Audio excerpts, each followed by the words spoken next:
আমি রাজাকার নই। সুতরাং আমাকে যারা রাজাকার বলবে তারা পিতৃ পরিচয়হীন অবৈধ সন্তান। আমাকে রাজাকার বলে জনগণ থেকে বিচ্ছিন্ন করবা, জনগণ থেকে আমারে বিচ্ছিন্ন করা যাবে না। আজ আমাকে কথা বলতেই হবে ইনশাআল্লাহ, কারণ আগামীতে আবার আপনাদের সাথে দেখা হবে কিনা আমি জানি না। কথা বলতেই হবে। বিড়ালের মতো 500 বছর বেঁচে থাকার কোনো লাভ নাই, সিংহের মতো 1 ঘন্টা বাঁচতে চাই। আমি দেখতে পাচ্ছি বাংলাদেশের ভাগ্য আকাশে উত্তর গগনে কালো মেঘ জমা হয়েছে, ঝড়ের পূর্বাভাস লক্ষ্য করছি।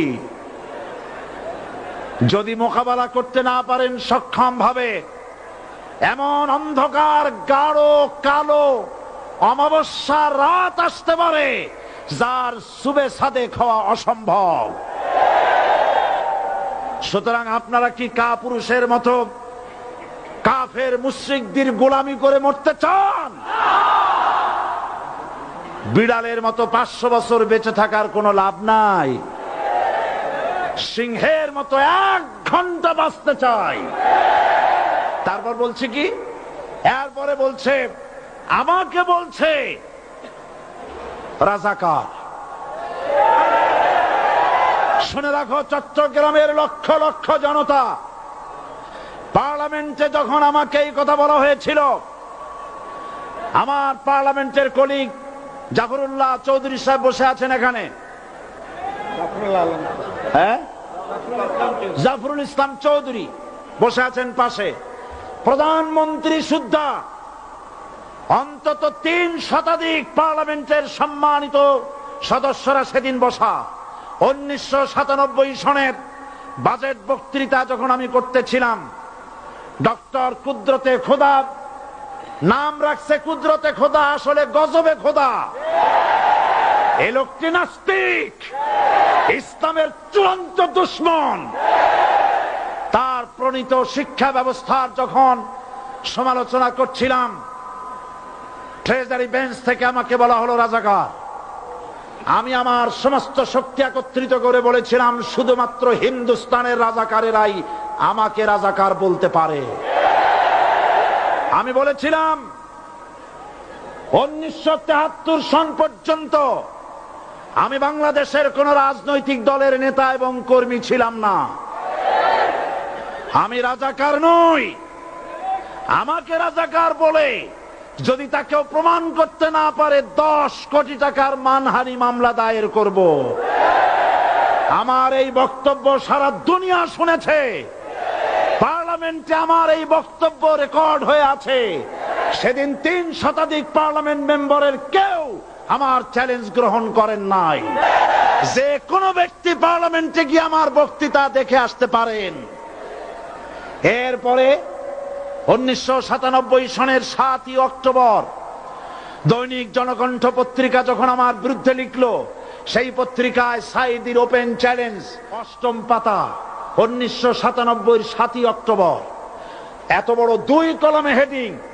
সেখানে আমি বলেছি বাংলাদেশের সকল সাংবাদিক, গোয়েন্দা বিভাগ, বাংলাদেশের সকল বুদ্ধিজীবীকে আমি আমার পিরোজপুরে আমন্ত্রণ করছি।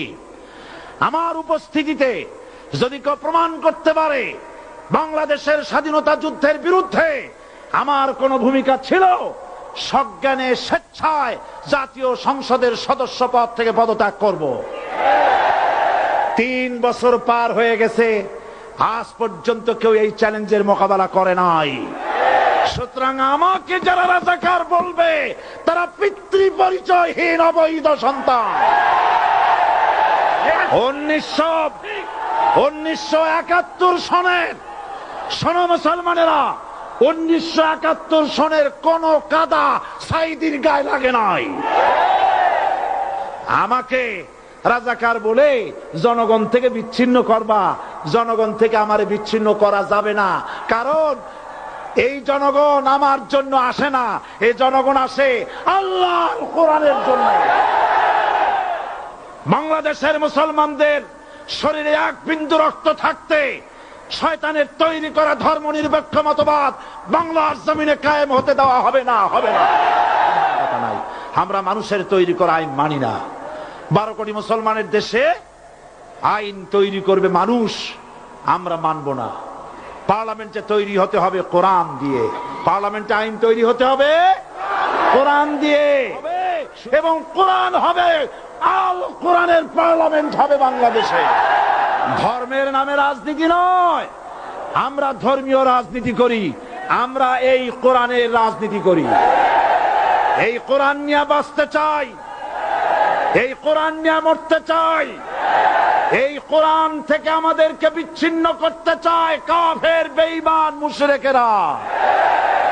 ও আমার জাতি, কোরআন থেকে যারা বিচ্ছিন্ন করতে চায়, তোমরা কি তাদের বিরুদ্ধে জিহাদের জন্য প্রস্তুত থাকবে? যারা মানুষের উপরে জুলুম করছো, আলেমদেরকে ধরতেছো, মুসল্লিদেরকে ধরে ধরে জেলে ঢুকাচ্ছ, সময় আসবে এমন ইন্দুরের গর্ত অপমানা পালাবার জন্য।